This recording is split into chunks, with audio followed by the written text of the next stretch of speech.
ಎಲ್ಲರಿಗೂ ನಮಸ್ಕಾರ. Welcome to smart Kudla recipes. ಈಗ ಹಲಸಿನ ಹಣ್ಣಿನ ಸೀಸನ್. ಹಲಸಿನ ಹಣ್ಣಿನಿಂದ ಬೇರೆ ಬೇರೆ ಖಾದ್ಯಗಳನ್ನು ಮಾಡ್ತಾರೆ. ನಾನಿಲ್ಲಿ ಇವತ್ತು ಹಲಸಿನ ಹಣ್ಣಿನ ದೋಸೆಯನ್ನು ಮಾಡ್ತಿದ್ದೇನೆ. ಹಾಗಾದ್ರೆ ಹಲಸಿನ ಹಣ್ಣಿನ ದೋಸೆಯನ್ನು ಹೇಗೆ ಮಾಡುವುದಂತ ನಾವೀಗ ನೋಡೋಣ. Welcome to smart Kudla recipes.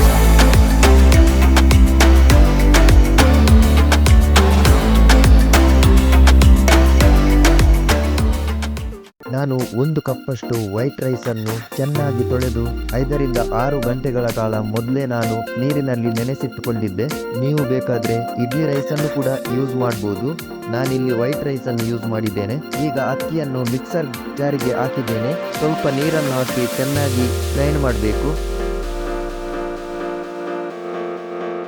ಅಕ್ಕಿಯನ್ನು ಗ್ರೈಂಡ್ ಮಾಡಿ ಆಯಿತು. ನಿಮಗೆ ಸಿಹಿಗೆ ಅನುಗುಣವಾಗಿ ಎಷ್ಟು ಬೇಕು ಅಷ್ಟು ಹಲಸಿನ ಹಣ್ಣನ್ನು ತಗೊಳ್ಬೋದು. ನಾನು ಇಲ್ಲಿ 1 ಬೌಲಷ್ಟು ಹಲಸಿನ ಹಣ್ಣನ್ನು ತಗೊಂಡಿದ್ದೇನೆ. ಹಲಸಿನ ಹಣ್ಣನ್ನು ಕೂಡ ಮಿಕ್ಸರ್ ಜಾರಿಗೆ ಹಾಕಿದ್ದೇನೆ. ಇದಕ್ಕೆ 1ರಿಂದ 2 ಏಲಕ್ಕಿ, ಹಾಗೆಯೇ 4ರಿಂದ 5 ಕರಿಮೆಣಸು, ಹಾಗೆಯೇ ಸ್ವಲ್ಪ ನೀರು ಸೇರಿಸಿ ಚೆನ್ನಾಗಿ ಗ್ರೈಂಡ್ ಮಾಡಬೇಕು. ಬೇಕಾದರೆ ಅರ್ಧ ಕಪ್ಪಷ್ಟು ತುರಿದ ತೆಂಗಿನಕಾಯಿಯನ್ನು ಸೇರಿಸಬಹುದು. ಇದು ಆಪ್ಷನಲ್. ನಾನಿಲ್ಲಿ ಅರ್ಧ ಕಪ್ಪಷ್ಟು ತೆಂಗಿನಕಾಯಿಯನ್ನು ಸೇರಿಸಿದ್ದೇನೆ. ಈಗ ಎರಡನ್ನೂ ಕೂಡ ಕೈಯಲ್ಲಿ ಚೆನ್ನಾಗಿ ಮಿಕ್ಸ್ ಮಾಡಬೇಕು. ಜಾಸ್ತಿ ನೀರು ಸೇರಿಸಬಾರ್ದು. ಈ ಹದದಲ್ಲಿ ಇದ್ರೆ ಸಾಕು. ಬೇಕಾದರೆ ಕಲರ್ ಬರಲಿಕ್ಕೋಸ್ಕರ ಸ್ವಲ್ಪ ಅರಿಶಿಣವನ್ನು ಸೇರಿಸಬಹುದು. ನಾನಿಲ್ಲಿ ಸೇರಿಸಲಿಲ್ಲ. ಹಲಸಿನ ಹಣ್ಣಿನಲ್ಲೇ ಒಳ್ಳೆ ಕಲರ್ ಇದೆ. ಈಗ ಒಂದು ಮುಚ್ಚಳವನ್ನು ಮುಚ್ಚಿಟ್ಟು ಇಟ್ಟು ಉಬ್ಲಿಕ್ಕೆ ಬಿಡಬೇಕು. ಇಟ್ಟು ಉಬ್ಲಿಕ್ಕೆ 5ರಿಂದ 6 ಗಂಟೆ ಆಗ್ತದೆ. ನಾನಿಲ್ಲಿ ರಾತ್ರಿ ಇಟ್ಟಿದ್ದೇನೆ. ಈಗ ಬೆಳಿಗ್ಗೆ ಇಟ್ಟು ಚೆನ್ನಾಗಿ ಉಬ್ಬಿದೆ. ಇದಕ್ಕೆ ಸ್ವಲ್ಪ ರುಚಿಗೆ ತಕ್ಕಷ್ಟು ಉಪ್ಪನ್ನು ಸೇರಿಸಿ ಚೆನ್ನಾಗಿ ಮಿಕ್ಸ್ ಮಾಡಬೇಕು. ಹಿಟ್ಟು ತುಂಬ ದಪ್ಪ ಇದ್ದರೆ ಸ್ವಲ್ಪ ನೀರು ಸೇರಿಸ್ಬೋದು.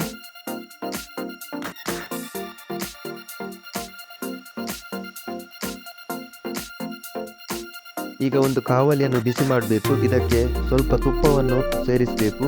ಹಾಗೆಯೇ ದೋಸೆಯ ಹಿಟ್ಟನ್ನು ಹಾಕಿ ಮುಚ್ಚಳವನ್ನು ಮುಚ್ಚಿಡಬೇಕು.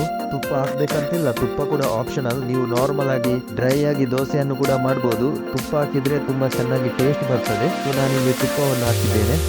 ದೋಸೆ ಒಳ್ಳೆ ಪರಿಮಳ ಬರ್ತಾ ಉಂಟು. ಈಗ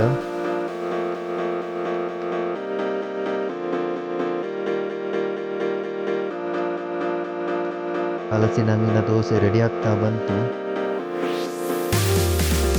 ರುಚಿಕರವಾದ ಹಲಸಿನ ಹಣ್ಣಿನ ದೋಸೆ ರೆಡಿಯಾಗಿದೆ. ನೀವು ಕೂಡ ಈ ರೆಸಿಪಿಯನ್ನು ಟ್ರೈ ಮಾಡಿ ಹೇಗೆ ಆಗಿದೆ ಅಂತ ಕಮೆಂಟ್ಸ್ನಲ್ಲಿ ತಿಳಿಸಿ.